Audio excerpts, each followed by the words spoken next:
Apa jadinya jika sahabat-sahabat Nabi saling mengangkat pedang?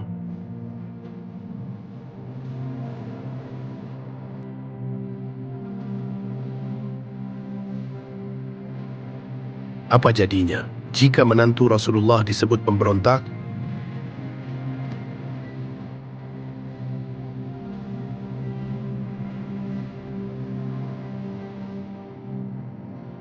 Dan apa jadinya ketika Al-Quran dijadikan alat perang, bukan petunjuk damai?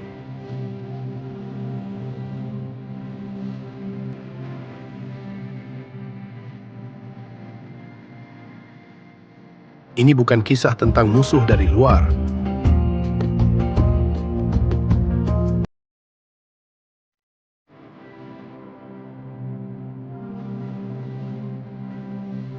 Tapi tentang luka terdalam umat Islam dari dalam tubuhnya sendiri.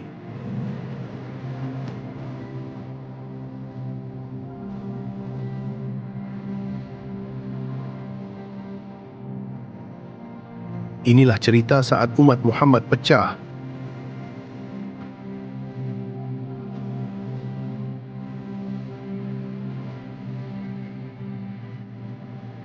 Ketika darah para sahabat tumpah oleh sesama Muslim.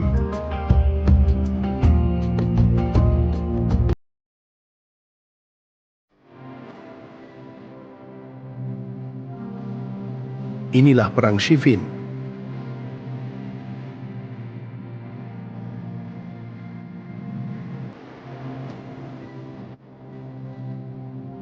Perang yang bukan hanya menumpahkan darah,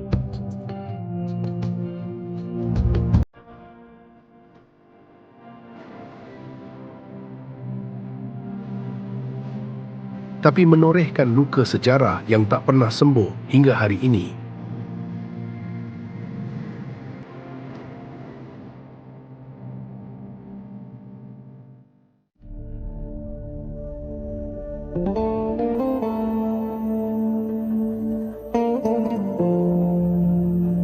Puluhan tahun setelah wafatnya Rasulullah, Islam seolah berada di puncak kejayaan.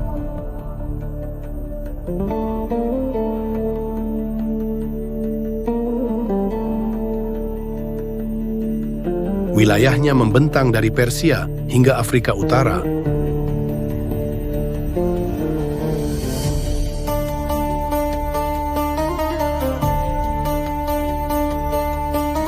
Namun di balik gemerlap itu, fitnah mulai tumbuh.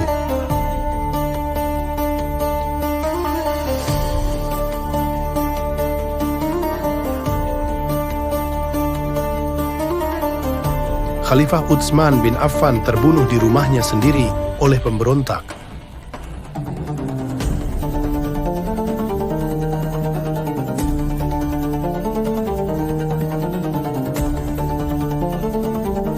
Dan darah itulah yang menjadi pemantik api besar di kemudian hari.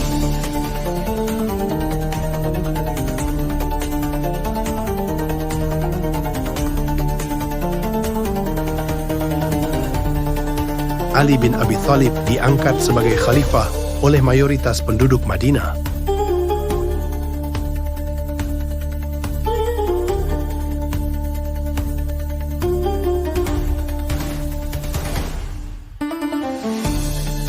Namun Muawiyah bin Abu Sufyan, gubernur Syam, dan sepupu Utsman menolak berbayat.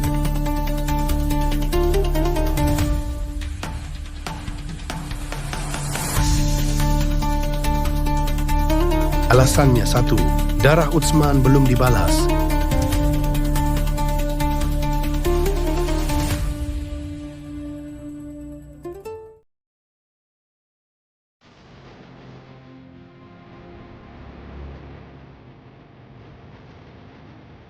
Ali ingin meredam kekacauan dahulu, baru menindak para pembunuh.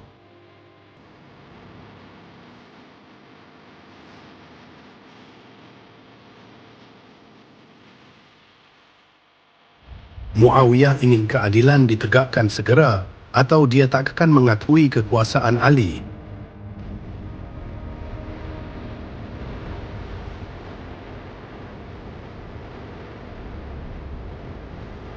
Keduanya yakin berada di pihak yang benar.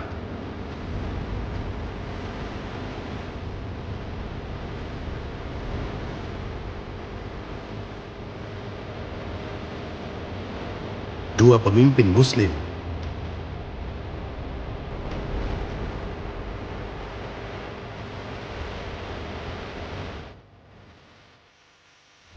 Dua sahabat Nabi.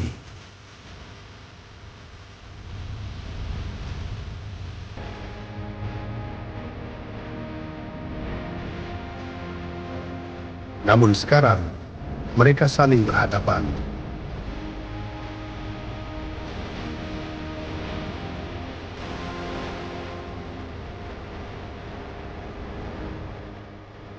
Pasukan Ali bertolak dari Kufah.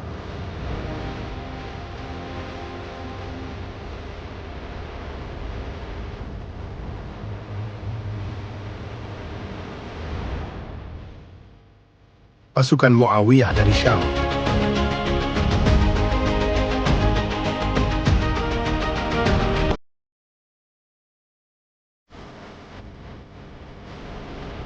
Tujuan mereka sama, Siffin di tepi sungai Eufrat.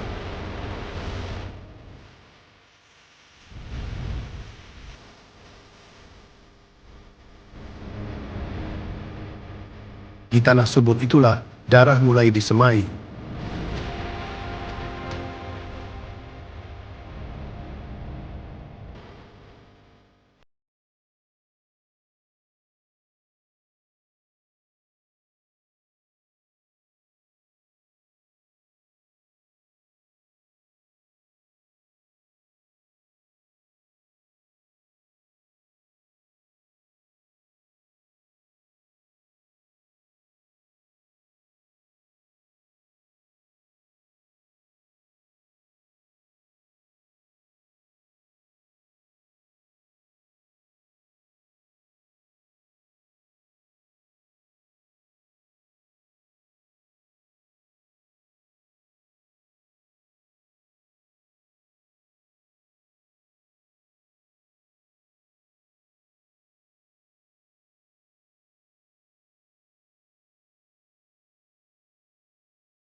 Saat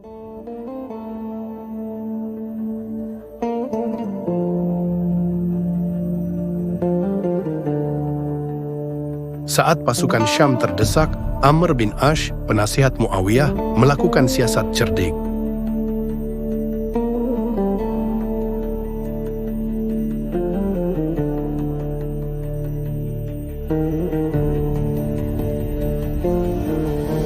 Al-Quran diangkat di ujung tombak.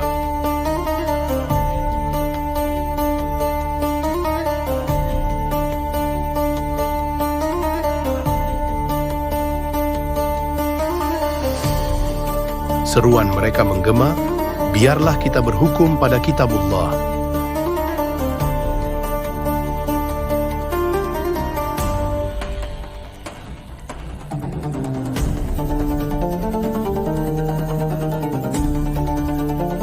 Barisan Ali terguncang, banyak yang ragu.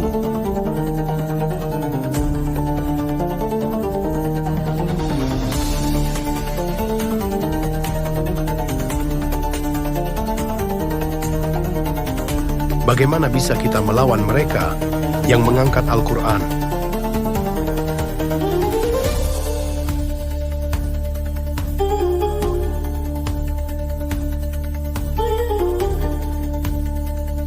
Ali tahu itu tipu daya, tapi pasukannya tak mendengar.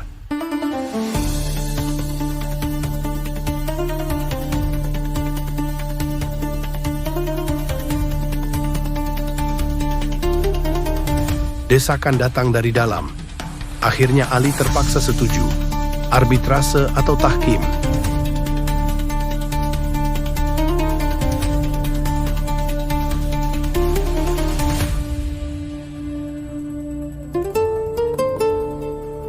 Sayangnya, perundingan itu menjadi panggung pengkhianatan.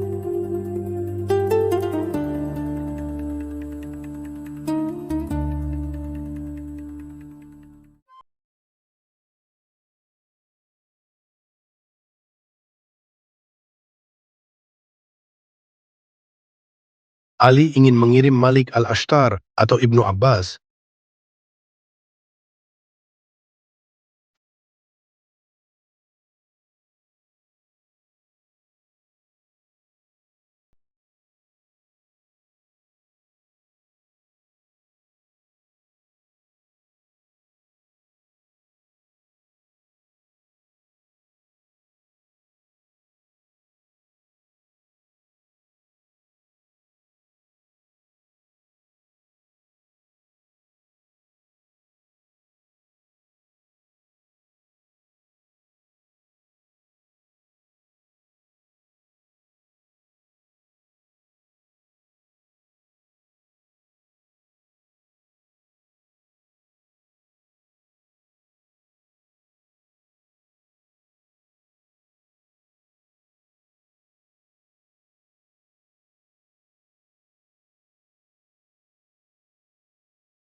Kelompok Khawarij yang dulu memaksa Ali menerima tahkim, kini mengkafirkannya.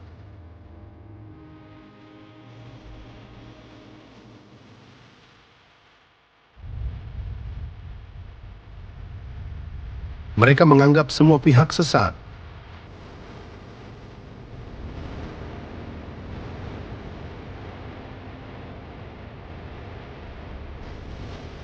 Ali, Muawiyah, bahkan para sahabat Nabi.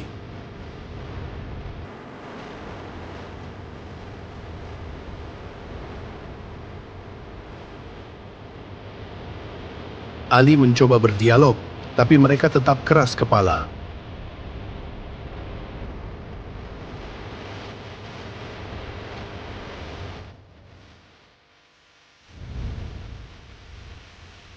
Akhirnya, Ali terpaksa mengangkat pedang melawan mereka dalam perang Nahrawan.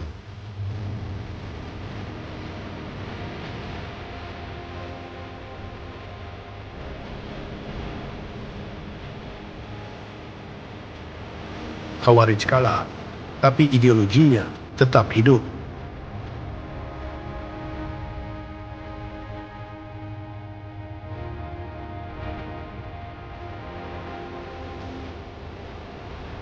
Fanatisme tanpa ilmu, musuh dalam selimut umat.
Era Khulafaur Rasyidin pun berakhir.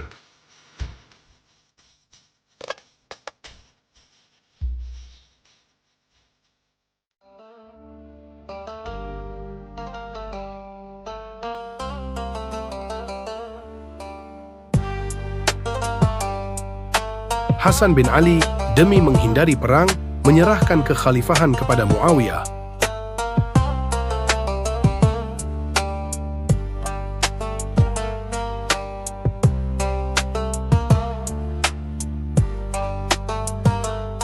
Tahun itu dikenal sebagai Amul Jamaah, Tahun Persatuan.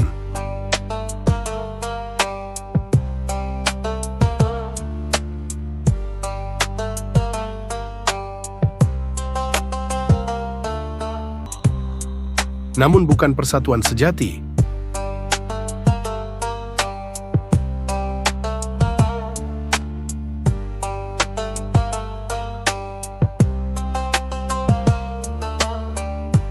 Karena sistem musyawarah kini berubah menjadi pewarisan.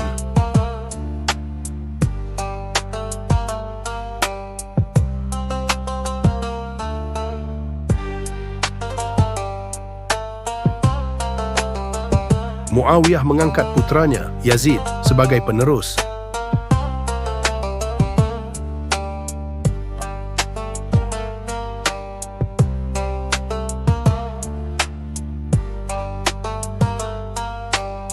Lahirnya dinasti Umayyah.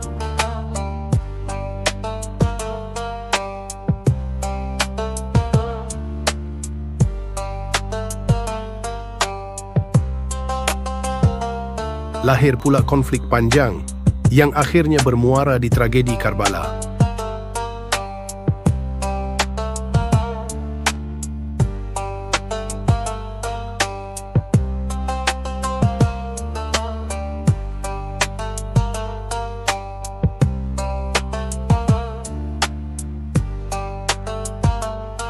Perang Siffin bukan sekadar kisah perang.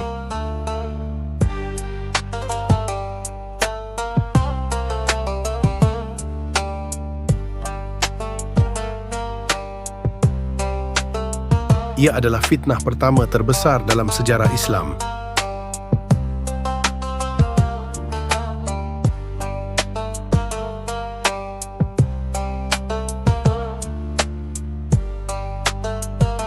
Ali dan Muawiyah sama-sama sahabat Nabi.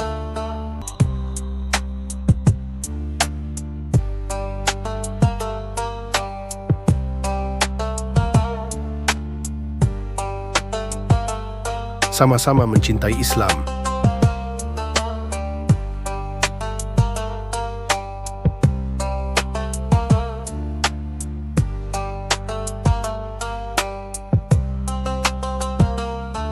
Namun perbedaan pendekatan dan ambisi sebagian orang di sekitar mereka mencabik persatuan.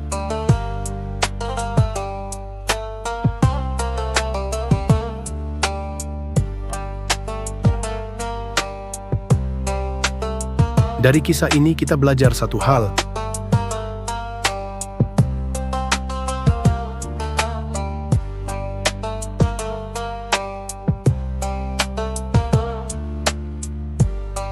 Ketika Al-Quran dijadikan alat politik, maka umatlah yang jadi korban.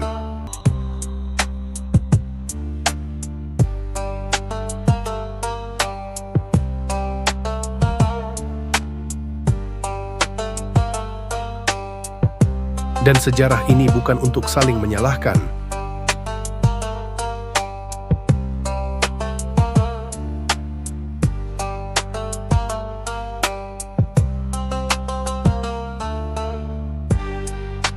Tapi untuk mengambil hikmah dan tidak mengulangi luka yang sama.